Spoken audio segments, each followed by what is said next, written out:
Yeah, I'm sure that this guy won't then turn around and, like, I don't know, do another acquisition or something in an effort to desperately bring up the Our main story tonight concerns airplanes, the place you go to say, I'll get some reading done before watching 9 episodes of The Office you've already seen and landing in Tucson. Planes make many of us nervous, even though commercial air travel is the safest form of mass transportation. But accidents do happen, and there was one recently that got a lot of attention. Passengers are sharing their terrifying experience on board an Alaskan Airlines plane that lost a door plug during flight. What was supposed to be a short trip from Portland to Ontario, California for Garrett Cunningham turned out to be one of the most frightening experiences of his life. A gush of air. I looked to my left, and part of the plane is gone. My brain couldn't compute what I was looking at. Yeah, of course it couldn't. Our minds filter out things that shouldn't make sense. Mine, for instance, refuses to acknowledge that tomatoes are fruits or that the shoe bill isn't extinct. Does that really look like something that should exist at the same time as the iPad? I think not. Now, thankfully, that flight landed safely with only a few injuries, but experts say that that was mostly luck. For one thing, if someone had been sitting in the window seat with their seatbelt off, they could have been... That was a funny ass fucking joke. I know I didn't laugh because I'm eating, but the shoe bill, that's great comedy writing, dude. I can appreciate that.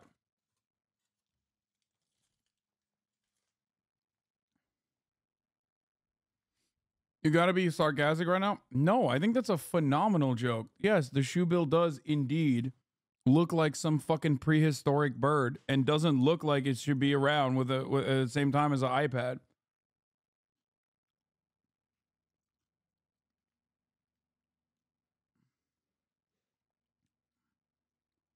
There was another thing I was gonna say.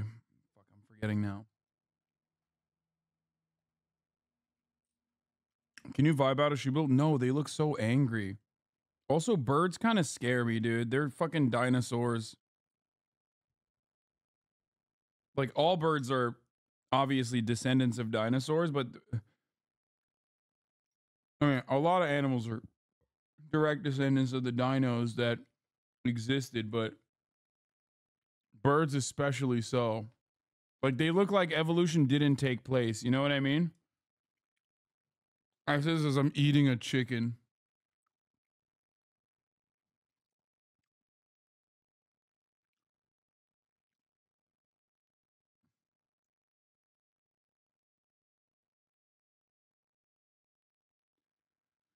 I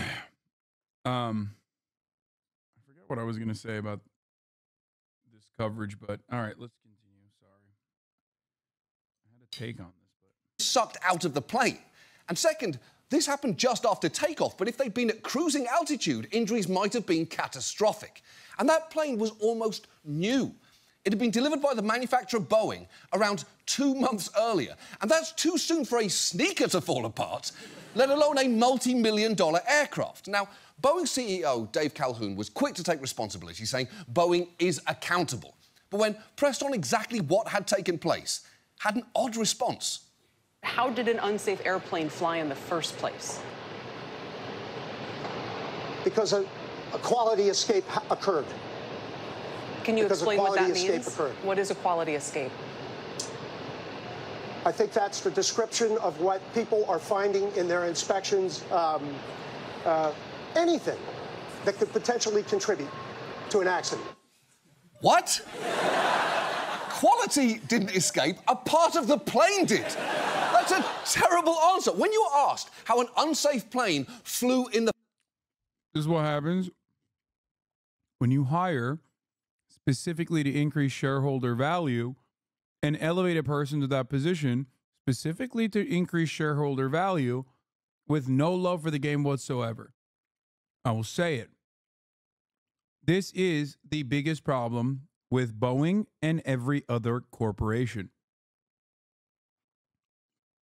Every single corporation in America is running into the same issues because capitalism, as JT correctly pointed out, is in crisis. It is in decay. We no longer have factories. We no longer have manufacturing facilities. We still do, obviously, and Boeing is one of them. But every single big American corporation actually does not care about its manufacturing output or the quality of the product that they're making or innovation. They only care about number crunching. That is what finance capitalism is. That is what finance capitalism does. If you put profits over everything else, if you only care about your stock price, you are always going to cut corners, and you're going to do it in a way that is flagrant, in a way that actually harms people. This is one of the most regulated sectors, chat.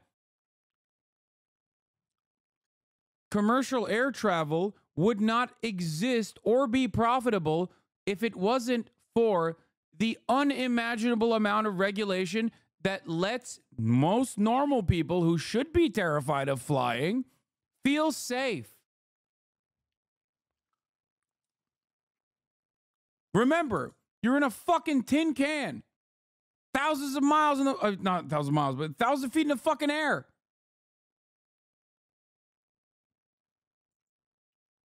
The only way to fly in this magic thing and not feel like you're going to definitely die and you are doing something that is disrespectful to fucking God is if it is basically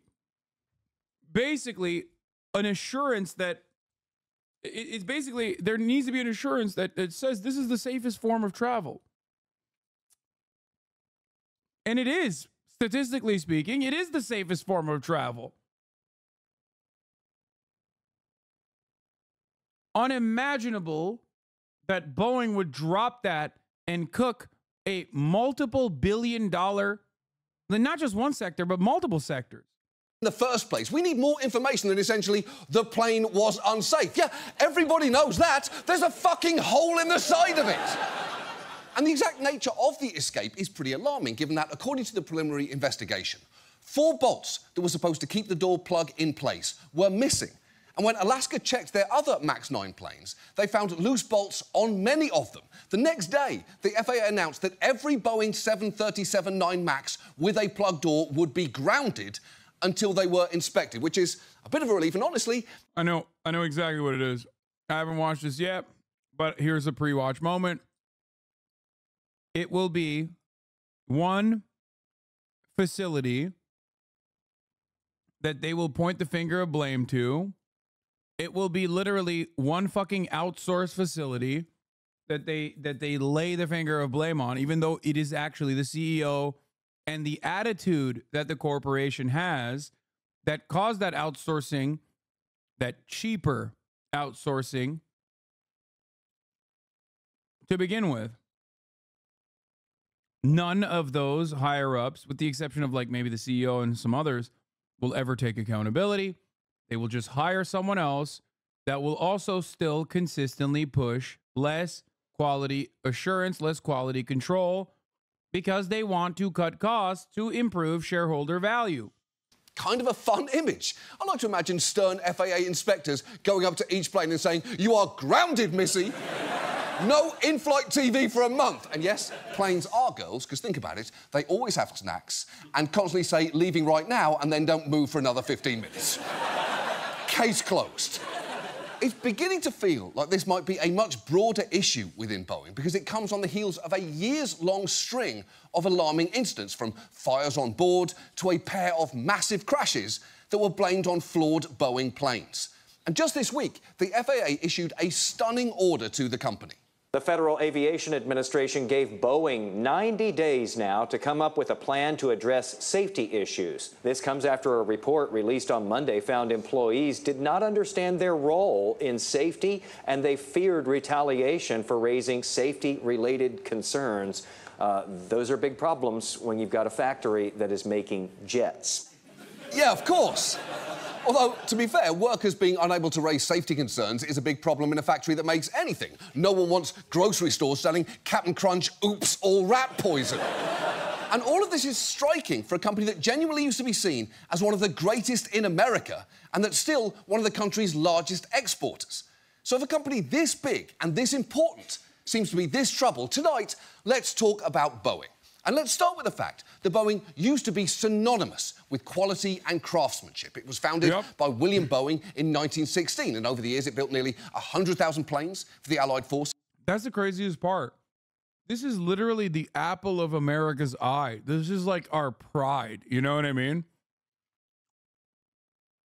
Like, this is one of the most important American companies on the fucking planet.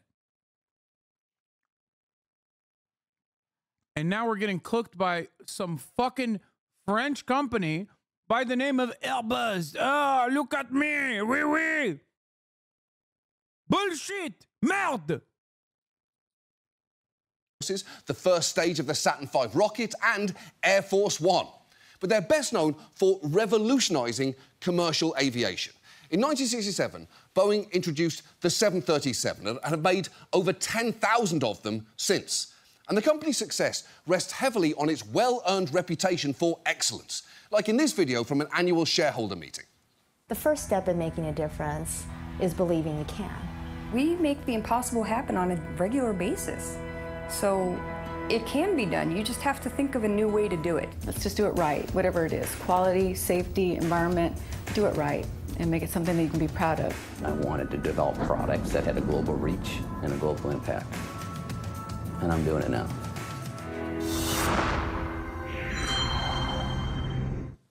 I mean, that sounds pretty good. We do the impossible. Great. Love the impossible. Let's just do it right. Yes, let's. Wrong feels like a bad way to do it. I want to develop a globally impactful product, and I did. Good for you. You're a little too close to the camera, but in general, I am on board. In fact, Boeing had such a great reputation for safety among pilots. There was even a common saying, if it ain't Boeing, I ain't going, which the company put on T-shirts, lanyards and mugs that you can still buy on their website. All perfect gifts for someone who loves branded merch and does not love following the news. And that stellar reputation has been credited to the company's engineer-centred open culture. William Boeing himself once said, after noticing some shoddy workmanship on his production line, that he would close up shop rather than send out work of this kind. And one project leader in the 80s and early 90s is remembered for saying, no secrets, and the only... Let me tell you, some of you may have already realized that, you know, I have a deep connection to this company for some reason. That's not how shit goes, okay? Any longer. The only thing that will make me rip off your head and shit down your neck is withholding information. And I'm sorry, but that should be the mug. You want to shift merch? That's how you do it. But it's pretty clear that we're a long way from that culture today. And most observers will trace the shift back to this pivotal event. A major announcement today in the world of aviation. Boeing and McDonnell Douglas today announced they would join together to form the world's largest aircraft manufacturer. This is, I believe, an historic moment in aviation and aerospace. Yeah, the Sky Boys got business married. Boeing merged with McDonnell Douglas, who were primarily known for military planes and had a lousy reputation for commercial airliners, most notably the DC-10, which had multiple accidents resulting in over 1,100 passenger fatalities. And look, was merging with the McDonnell Douglas Aerospace Manufacturing Corporation / Murder Emporium that Boeing CEO's worst decision? Probably not, because he also, and this is true, married his first cousin. So the last decision I'd ask this guy to make is who it's a good idea to couple up with. That's awesome. And while Boeing was the acquirer in the partnership, it soon became clear that the McDonnell Douglas culture, which was much more cutthroat and profit-driven, was going to become dominant. Early on, the McDonnell Douglas management team even gave their Boeing counterparts a plaque featuring an Economist magazine cover about the challenges of corporate mergers, which sounds benign until you see that the actual cover was this picture of two camels fucking. And McDonnell Douglas execs added the line, "Who's on top?" And setting aside the weirdness of gifting your co-workers camel porn, it begs the question, what was going on at The Economist back then? Spare a thought for the employee who dreamt of doing business journalism only to find themselves digging through photos of horned-up camel sluts banging in the dirt. Oh, he loves it. A year after the merger was God, finalized, he loves Boeing it. announced He a new loves it stock... so much. You know he loves it. You fucking perv. You Bộ thể goddamn thao cốt tông pervert. sa tay. You had to fucking put another furry moment, dude. He is such a nasty little freak bitch. He loves that shit. Buyback program, taking company money that could have gone to making planes and using it to inflate stock prices instead. And even mechanics at the company noticed the culture shift. There was a major campaign launched called Share Value. And the idea was that they wanted everybody to be aware of the stock price, and they wanted everybody working together to increase the stock value. Even in the technical meetings, everything revolved around Boeing stock prices. Yeah, that's not reassuring, because that's not where you want their priorities focused. No one wants to get on a plane and hear, "Good afternoon, this is your captain speaking. We had a few technical problems, but our maintenance crew has assured us that the stock price is still holding strong, so let's get this big metal tube full of you and your loved ones up into the sky, shall we?" And the culture change was solidified by the decision to relocate the corporate headquarters from Seattle, where their commercial planes were actually designed and built, 2,000 miles away to Chicago. Because, as their CEO put it, when the headquarters is located in proximity to a principal business, the corporate centre is inevitably drawn into day-to-day business operations. And yeah, it should be. You're essentially saying, hey, we're going to be making big business decisions over here, so we don't need to be bothered with you nerds and your keeping planes in the air bullshit. Now, CEO Phil Condit soon left the company amid a contracting scandal and was replaced by Harry Stonecipher, the former CEO of McDonnell Douglas. He was an aggressive cost-cutter who pushed Boeing's management to play tougher with its workforce and to introduce the slogan, "Less family, more team," which, frankly, would have been great advice for Phil Condit when he was choosing a romantic partner. Less family, Phil. You want to be a team, but, like, not one that's related by blood.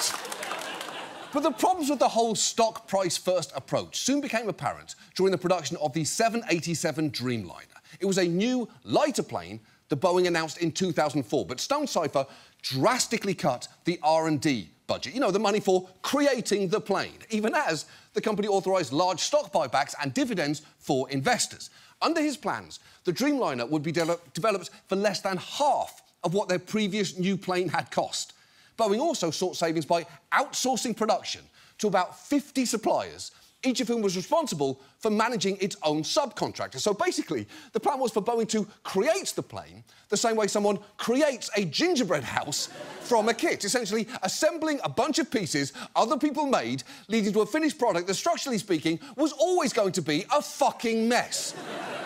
And years later, Boeing itself produced a promotional video that admitted that plan was a fiasco.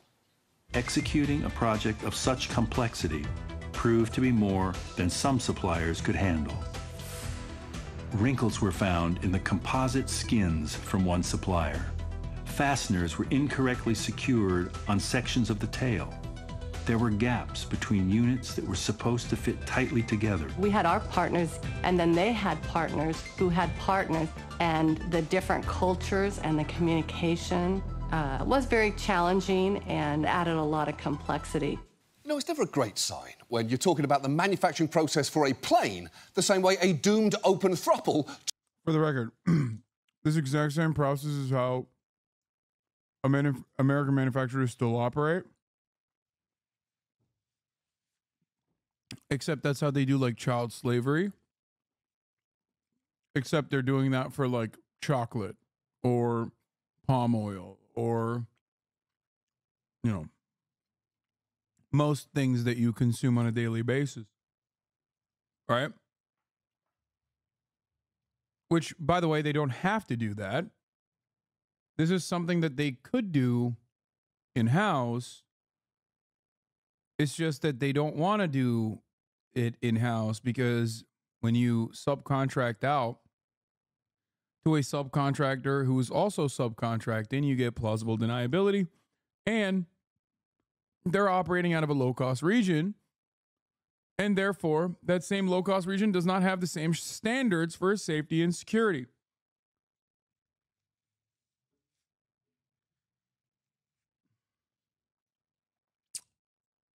It's constant profit seeking, all at the interest of increasing shareholder value. Talks about their private life. We had our partners, and then they had partners who had partners. Wait, what? Isn't it smart business to offload risk, though? No, man. No, it's actually bad business. It's bad for business. It's dropping planes. Hello? You are watching a 32-minute video about a company that used to be like one of the best airplane manufacturers.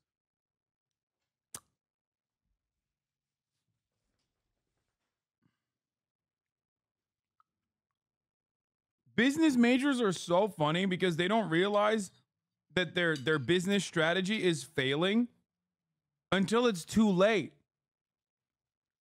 It's like, well, right, leading up to the moment. Listen, right until the very moment that we had too much catastrophic failure and therefore the company bankrupted itself, things were going really well.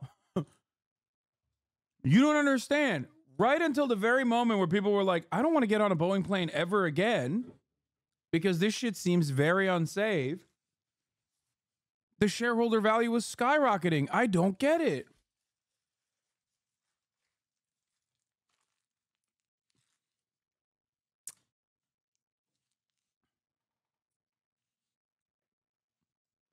It's such a shame. I mean, it's such a shame, dude. That's all I can say about it, other than, yeah, it's just shameful.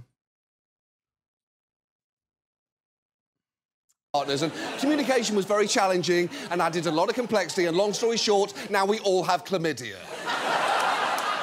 And on top of that, Stonecipher was forced to resign in the wake of an affair with a Boeing VP and was replaced by the company's third CEO in as many years, Jim McNerney, who, if anything, accelerated the cost-cutting. But despite all the setbacks from outsourcing, Boeing managed to roll out the Dreamliner on time in an elaborate ceremony in 2007, except there was one small catch. We were all inside the factory with artificial lighting, big stage, Tom Brokaw, huge screens. Then they opened the doors of this giant assembly bay, and in rolls this beautiful, beautiful aircraft. We learned that the whole thing was a sham. Beautiful, isn't it? Absolutely beautiful. I realized the doors were made of plywood. This plane that we were admiring was completely a shell inside. What I realized walking around it is that you could, look up in the wheel well and you could see daylight. Wow! What a historic moment. So exciting to see the unveiling of the... Bro, this is literally Elon Musk shit. This is literally Elon Musk shit. Elon Musk did exactly this, bro. Surely things are good and normal when some of the most successful stock performance, of course, I mean, not by like actual, other tangible results, but some of the most successful stocks saw big boosts with charlatans leading the helm. The first airplane made entirely out of plywood and lies. I love the chatters that are saying, oh, the robot person. No, Elon did that with his first car unveiling as well. Yeah. No, Elon has done it so many times, actually. He's done it so many fucking times. The plane was supposed to take its first test flight within 2 months of that launch, but... the Cybertruck, that was another good one. Surprisingly, that didn't happen. In fact, the Dreamliner didn't carry commercial passengers for years, finally delivering planes 3 years late and $25 billion over budget. And almost immediately, there were problems. Elon Musk is still doing this. The Cybertruck drivers are pay-as-you-go testers. Yeah, I genuinely don't understand how anybody trusts the Teslas. I don't get it. Like, I just simply do not trust Elon Musk. I think he's like such a libertarian freak that is so consistently shown to be a liar and a scammer and an abject failure that I just don't understand how anybody's like, yeah, no, I'll take the L on this. Like, I'll be your fucking tester. Multiple planes had fires on board, including 2 in Boston and Japan. Will has a Tesla? Yeah, he has the most premium Tesla, and at least that motherfucker's not doing FSD, you know what I mean?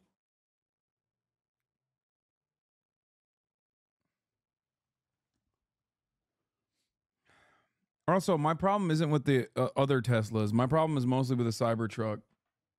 Within 9 days of each other, which investigations linked to a defective battery made by a subcontractor that Boeing had never audited. So the FAA grounded the Dreamliner, the first time it had grounded an airplane model since the McDonnell Douglas DC-10 in 1979. Again, making it pretty clear that the wrong attitudes had prevailed after the merger. Basically, the wrong camel came out on top. And investigations revealed that even people building the Dreamliner were worried about its safety. In 2014, Al Jazeera released hidden camera footage of a worker at a Dreamliner plant asking fellow employees a pretty pointed question. Would you fly on one? No. You won't fly on one. Would you fly on one of these planes? Would you fly on one of these Probably not. I wouldn't fly on one of these planes. You wouldn't? Why wouldn't you? Huh? Why wouldn't you? Because I see the quality going down around here. Would you fly one of these? Yeah, it's sketchy. Sketchy? Yeah, I probably would, but I mean, I'm having death wish, dude. It's true. Out of 15 workers he asked, 10 said they wouldn't fly on that plane. And honestly, that last guy is almost worse. Because if I had to pick between a plane that 2/3 of workers refused to get on and one that would only be ridden by Death Wish Dave, I'd pick the former every time. But while the Dreamliner had its problems, at least it never had a fatal accident. But that cannot be said for Boeing's next plane, the 737 MAX. In 2011, as Boeing was rolling out the Dreamliner, its main competitor, Airbus, was unveiling the A320neo, a fuel-efficient update of their already popular A320 planes, and it was a wild success. Boeing, caught completely off guard, quickly announced a new fuel-efficient plane it hadn't even engineered yet, the 737 MAX. They wanted to get it out of the door as quickly and as cheaply as possible. McNerney even had a catchphrase, more for less, which became the company's driving theme as it embarked on the MAX. And all the while, under McNerney and his successor as CEO, Dennis Muhlenberg, Boeing continued to sign off on massive stock buybacks. From 2014 to 2018, Boeing diverted 92% of its operating cash flow to dividends and share buybacks to benefit investors, far exceeding the money that it spent on R&D for new planes. Workers on the production line for the MAX described a process that valued speed over safety, and one, a military veteran, worried that corners were being cut. What words would you use to describe that factory at that point? Dangerous. Unnecessary, taking unnecessary risk. He says he urged the... okay. Dangerous. Boeing manager to shut down the factory for a few weeks to straighten things out. And what was his reaction to that? And he said, You know what's really fucking fraudulent about this entire process, by the way? We've been watching this for 60 minutes. There's a top of the hour ad break coming. Okay, it's going to be 3 minutes long. You're probably not going to see what I'm about to say right now, unless you subscribe for $5 or for free. But like I said, 16 minutes in, not one mention of black people and how they are responsible. Black women, specifically, gay black women. Everybody knows my favorite commentator, Tim Pool, told me that it's gay black women that are responsible for this. And all I've seen is white motherfuckers so far. Where are the gay black women at? Where are the gay trans black women at? Where are they? They are the ones who made this fail. It's DEI. An anagram for die. Why is DEI not responsible for crashing the... What? I think this guy thinks that I'm being serious and not I'm joking. I'm not joking about the 3-minute ad break, so I probably shouldn't have said that because then people got serious about everything I'm saying. Yeah. You know, we can't shut down. And then I kind of got mad and said, you know, I've seen military operations shut down for a lot less. What was his reply to that? Something I'll never forget. He said, well, the military is not a profit-making organization. Wow. What a response, because in a way you're right, the military isn't a profit-driven culture. I mean, it's pretty funny because, like, Boeing is the military, too, so I don't know what the fuck they're going on about. And also, secondly, if I want something that's good, okay, made to last, I'm not thinking of gear that the American military uses, not gonna lie. I feel like the guys that didn't think that their armored personnel carriers would need armor underneath the vehicle in Iraq originally are the smartest guys leading the fucking pack. You know what I mean? Because let me tell you something. It's not just the Marines that are eating the crayons out there, okay? Some of them fucking engineers are also eating the goddamn crayons. Like, the actual crayon eating grunts had to fucking resort to putting sandbags underneath themselves in the vehicles because IEDs kept fucking blowing their dicks off. Literally. Turns out you kind of need armor underneath the car when, you know, it's super easy to just like build a bomb out of marbles and a pressure cooker.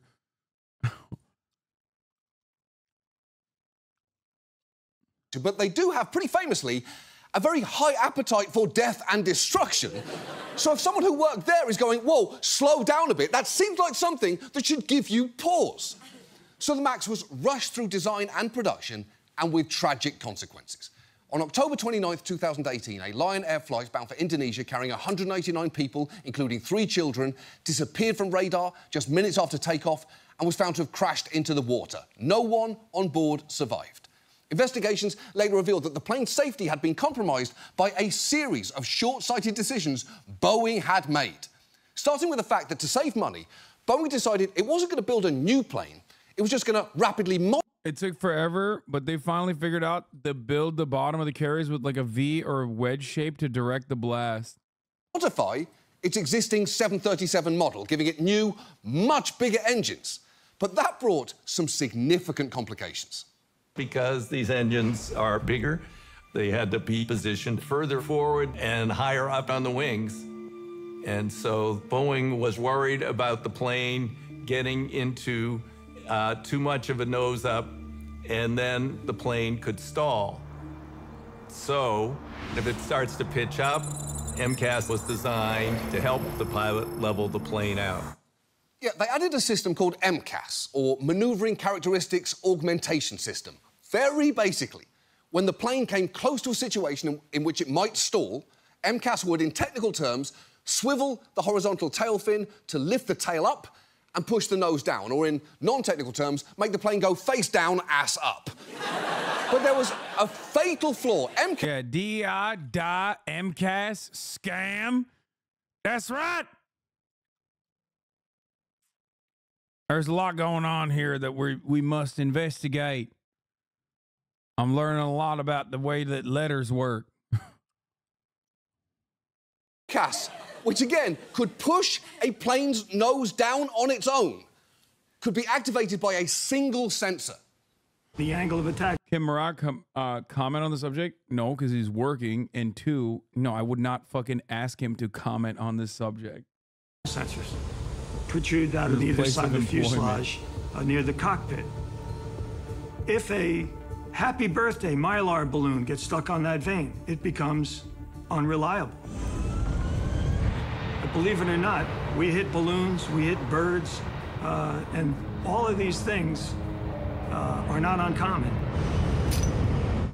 It's true, the whole system could be compromised by a balloon. A testament to how problematic it is to use a single sensor, and yet another reason to hate balloons. Think about it. They're exhausting to inflate, they scare the shit out of you when they pop, and uninflated, they just look like a pile of clown condoms. Balloons are terrible. But it gets worse, because Boeing didn't tell pilots about MCAS. Because remember, they decided to market the plane to airlines as a money saver, and a massive selling point was that the MAX wouldn't require pilots to be retrained in a flight simulator. That's a pretty big expense for an airline, as it takes pilots out of the air for multiple days. Boeing was worried that if they emphasised MCAS as something new, it might require more training. So it told airlines and... Dude, I think John Oliver does an incredible job of breaking down this otherwise pretty complicated story in a matter of 5 minutes. Truly impressive. Truly impressive how easily and masterfully the Last Week Tonight boys actually broke it down. Unironic. I've obviously read a shit ton about this. I've talked about this quite a bit. And I've never seen someone break it down so perfectly. And regulators that the MAX was so similar to the old 737, simulator training wouldn't be necessary. And that is something even the mother of one of the Lion Air pilots whose flight crashed thought was a bit weird at the time. I said, you haven't had a simulator training, how can you go for a MAX? And it is a more powerful engine. So without a simulator, how will you manage? He said, Mom, I've been given ground training. They have given me a training on iPad. I said, what, an iPad? That is wild. It is bad enough that iPads are replacing half the staff at Panera.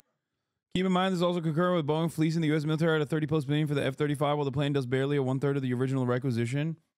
Yeah, no, it is really, really, really fucked up. I'm a firm advocate of permanently nationalizing Boeing.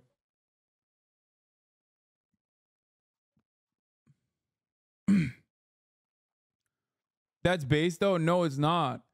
It fucking sucks. It's so, dude, it's so shitty. I hate the privatization of like formerly nationalized sectors. Like even NASA, another great example of a sector that should have been still should have been nationalized and kept national instead of being outsourced to private corporations. F-35 is Lockheed. Damn, this guy's like shitting on Boeing for the F-35. Fucked up. But I do still think that we should absolutely abso-fucking-lutely nationalize Boeing.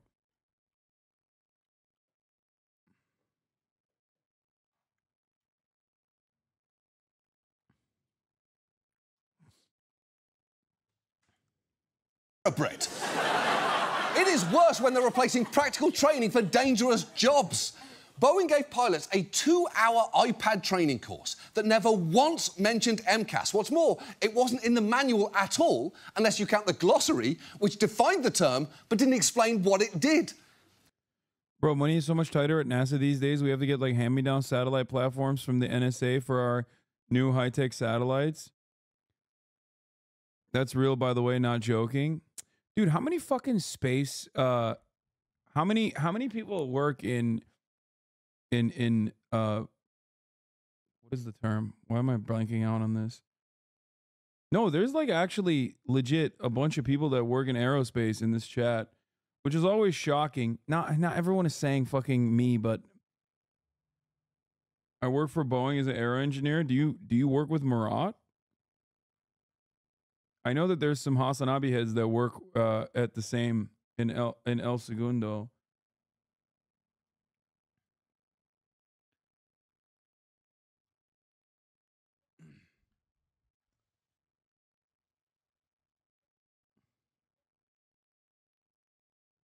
I worked in NASA, but on the branding for Artemis.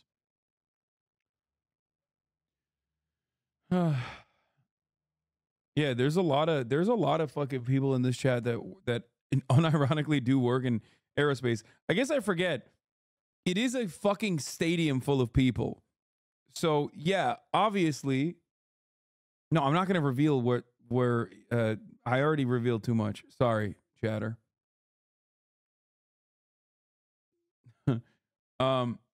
Anyway,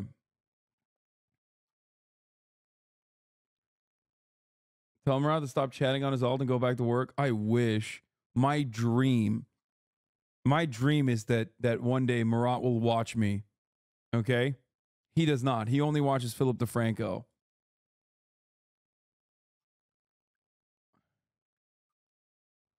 But yeah, I do it's a massive industry, and I do basically cater to a stadium full of nerds, so it's not that shocking that there would be a lot of aerospace people in here. But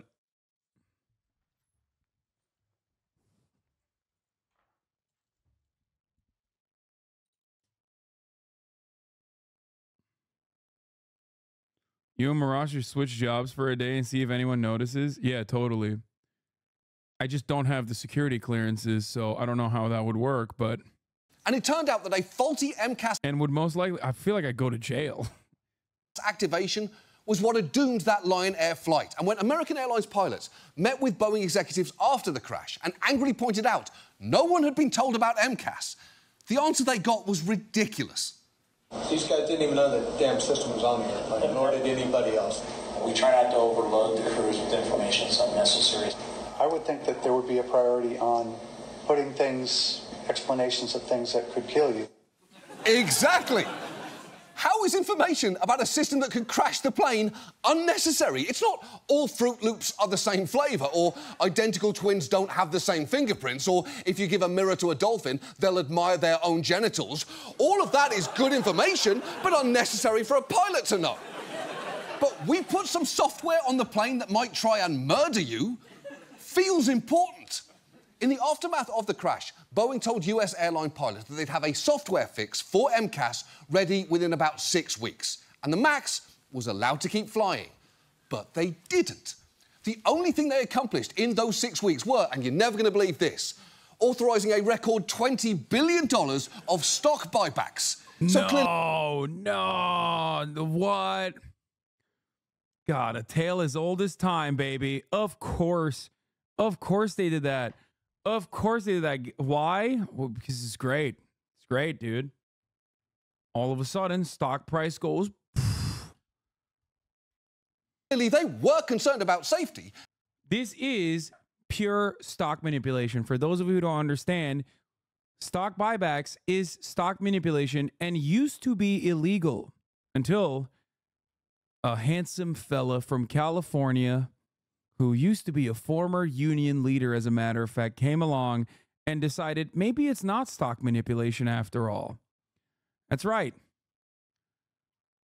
This right here is stock manipulation. It's artificially boosting your stock prices. His name was Ronald McDonald Reagan. Specifically, the safety of their fucking stock price. And so a little over 4 months after... And reducing the float is not manipulation. Why was it illegal then?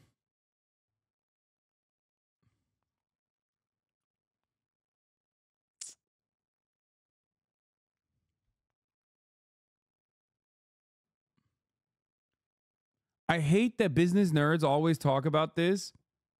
I hate that fucking business nerds with permanent Reddit brain always talk about this as though it is it's just another way of you're basically describing stock buybacks as a separate thing in an effort not to say what it actually is. Literally a way to give tax-free value to shareholders.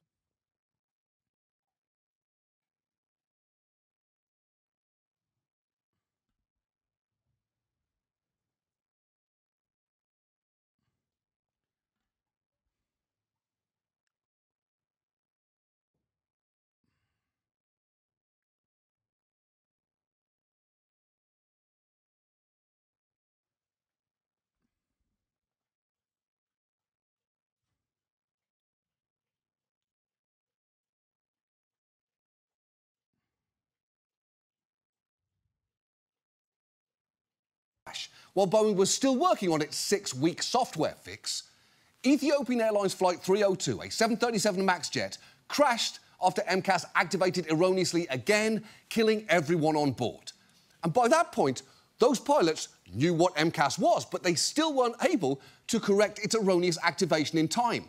3 days later, the FAA finally grounded the MAX, but only after all these countries had first. It was grounded for almost 2 years until Boeing developed ways to make MCAS less error-prone and easier to override. And a damning congressional investigation later revealed internal messages showing that Boeing knew how dangerous MCAS was throughout the plane's development. In 2012, one of Boeing's own test pilots had failed to recover from MCAS activating in a flight simulator, a situation that he described as catastrophic. And some of the messages between Boeing employees were damning. Hundreds of emails and instant messages show employees mocking the FAA, the company, and problems with the airplane. One writing, "This airplane is designed by clowns, who in turn are supervised by monkeys." That's pretty bad. Although part of me wishes that he kept going there. They're designed by clowns, who are supervised by monkeys, who report to caffeinated toddlers, who are overseen by a bunch of floppy puppies, who are monitored by a wasted bachelorette party, whose boss is just a large inflatable tube man. So at this point, you might reasonably be asking, where the fuck are the regulators? Should the FAA have caught this before people died? And given that the answer to that is definitely yes, what happened? Well, the agency relied heavily on Boeing employees to vouch for the MAX's safety because they lacked the ability to effectively analyse much of what Boeing shared about their new plane. One employee even said he thought a presentation for regulators was like dogs watching TV because they didn't understand what they were seeing. And I really hope that's not true. I hope dogs do understand what they're watching on TV. Otherwise, I did those deep dives on squirrels, breathing out of a fucked-up little nose, and poodle anuses for no reason at all. And incredibly, much of the oversight was being done by Boeing itself. For 5 decades, manufacturers like Boeing were allowed to use what they call FAA-designated inspectors. First, to certify that the planes were airworthy in the beginning, and then on the assembly line to inspect each plane as it went down the line. Here's the problem. Those FAA inspectors were employed by Boeing. There's a conflict of interest there. Of course there is! Boeing was paying Boeing employees to regulate Boeing. It's the most incestuous relationship we've seen in this story so far, which is saying something, because remember, this guy was fucking his first cousin. And while this system of self-regulation... Business people is a free market, man. Prices change based on supply and demand. Also, business people, we are buying a significant portion of our stock back, artificially affecting the perceived supply of our stock and ultimately under the underlying value in our company. Yeah. My favorite is when people make stock buybacks seem like it's an innocuous thing and not specifically to artificially boost the stock price, but instead to move in the direction of like privatization. Oh, Hasan. Well, what happens when someone buys the company and takes it off the fucking stock market? Like, okay, well, why aren't they doing that?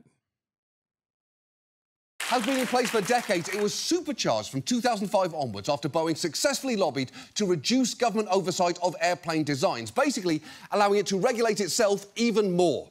And unsurprisingly, several of these Boeing-employed representatives of the FAA have said they faced heavy pressure from managers to limit safety analysis and testing so the company could meet its schedule and keep down costs. At every point along the way, the FAA either delegated responsibility to Boeing or gave them the benefit of the doubt, which hopefully they will never do again. Because Boeing, like so many American companies, seems to be coasting on a reputation it built up over decades, even as it squanders it quarter by quarter. And if you're thinking, hey, John, don't you work for a prestige company that got taken over and had the name Max slapped on its signature product? Hey, I don't know what you're talking about. This situation is completely different. New business daddy is so mad at us all the time.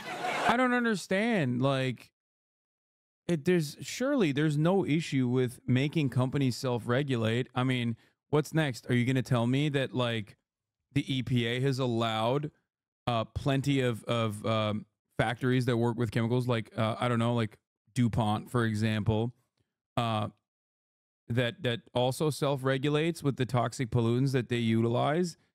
No. That would be ridiculous. Is there a problem with that too? Please, don't tell me. There's no way. There's no way. I mean, surely, okay, let's not do self-regulation, but at least let's let the specialists that work in these companies then go work at the regulator side, or vice versa. Hire people from the regulatory agencies. That way, it'll be the most knowledgeable people, right?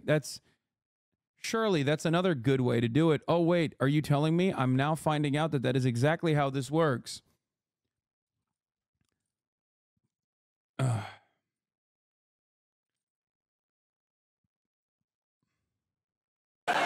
So, what now? Well, the truth is, Boeing's not going out of business anytime soon. It's one of just 2 major commercial airplane manufacturers in the world. So we don't need them to disappear. We need them to get better. The key question is, can they fundamentally change? Well, thanks in part to pressure from the families who lost loved ones in those crashes, Congress did pass bipartisan legislation rolling back some of Boeing's ability to oversee its own planes, and it's encouraging that the FAA is now insisting Boeing come up with a plan to address safety in 90 days, though we'll see what that brings. And Boeing will say it knows that it's made mistakes in the past, but that under the leadership of their CEO, Dave Calhoun, you know, Mr. Quality Escape, they are approaching the challenges they currently face with a new spirit of accountability and complete transparency. But it's really hard to trust that, given that Calhoun served on Boeing's board since 2009 through many of the worst decisions you've seen tonight. And there's also the fact that 737 MAX 8 and 9 planes are still flying despite an FAA directive last August highlighting a serious new issue, warning that if pilots on the MAX used an engine anti-icing system, what one pilot described to us as the equivalent of a car's back windshield defogger, in dry air for more than 5 minutes, it could shatter the engine's housing, causing a hazard to window passengers, decompression and potential loss of control of the airplane. And while Calhoun claims he's very confident they'll have a fix... Yeah, I'm sure that this guy won't then turn around and, like, I don't know, do another acquisition or something in an effort to desperately bring up the stock prices, right? Like, I mean, certainly that's not the direction that they're heading in. I mean, that would be ridiculous. That would be crazy. Wait, what?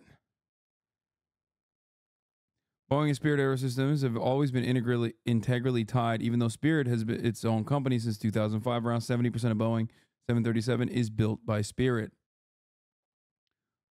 a company that originally split from Boeing.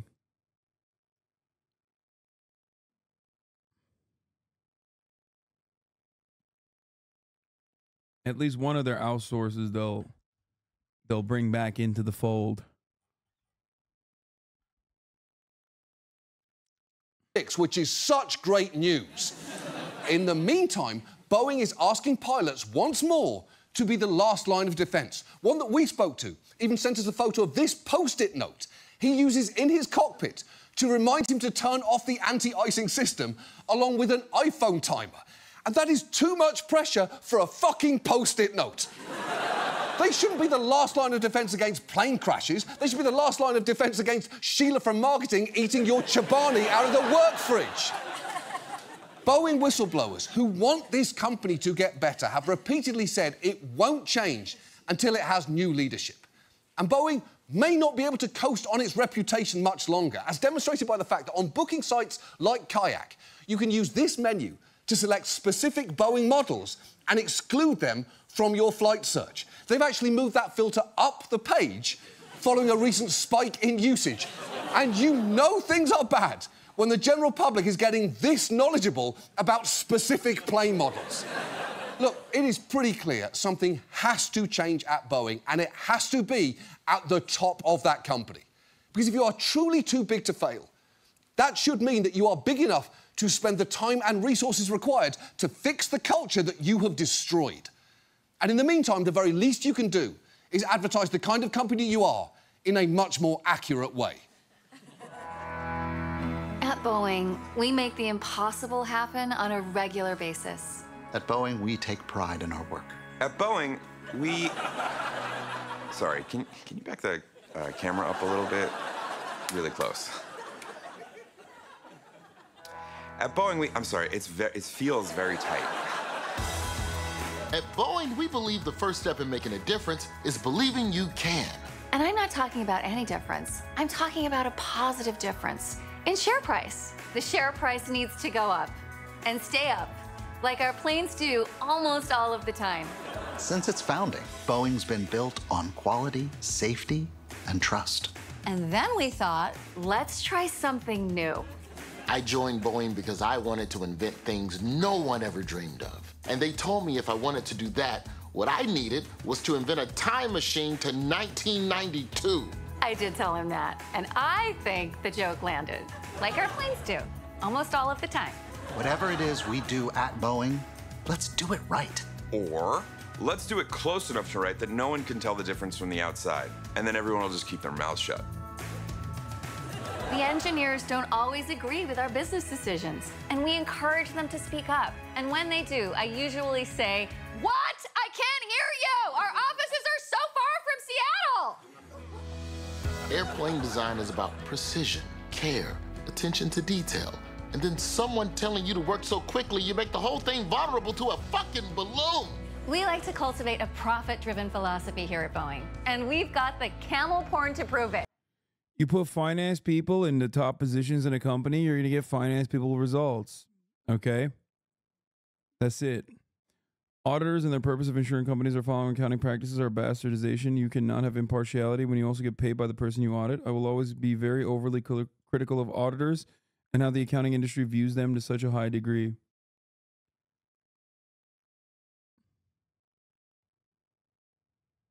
Who's on top? We are. Look, man, I'm doing what I can. I try to report everything I see to the FAA. See that? There's a bolt missing here. So I'm gonna report it. At Boeing, we... Oh, hold on. Getting a text. Yeah. Wait, you work for the FAA? Yeah, I do the FAA's job, but I actually work for Boeing.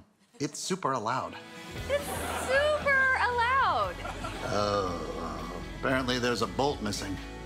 It's fine. Do you even know how many bolts there are on an airplane? Too many. You lose one or two, that's a rounding error. The boys on the factory floor call me Usain, because I'm all about the bolts. Also because I work really fast. Like scary fast. Like people should be scared about how fast I work. Is it okay if I take these home? Quality is at the forefront of everything we do at Boeing. And sometimes it's so far in front that it escapes. Whoops! Quality, come back! Get back here, you! I'm not sure I'd want to get on one of these planes. Oh, I definitely wouldn't get on one. I would. Yeah, but that's different because you have the... A death wish thing. Yeah, the death wish thing. Mm-hmm. We're Boeing, and we're focused on the important things. Raising stock prices, increasing stock prices, making stock prices bigger, or elevating stock prices. Delivering value to shareholders at any and all human cost. Until your stock prices go down 20% since January after the Alaskan flight incident, and then you have to make quick decisions in order to move the conversation desperately away, making it seem like you're actually reabsorbing a supplier, a supplier that formerly used to be a part of your company, in an effort to make it seem like there's actual confidence in the company still, and that they are doing their very best to ensure that their manufacturing capabilities are up to snuff, like the former Boeing of yesteryear. Although that reabsorption will probably come with mass layoffs, which will also then improve your stock prices a little bit more. It's no different than any other company. Yes, of course. Of course. It's no different than any other company. That's what every company does. Boeing. And it's bad. We went to business school. Get out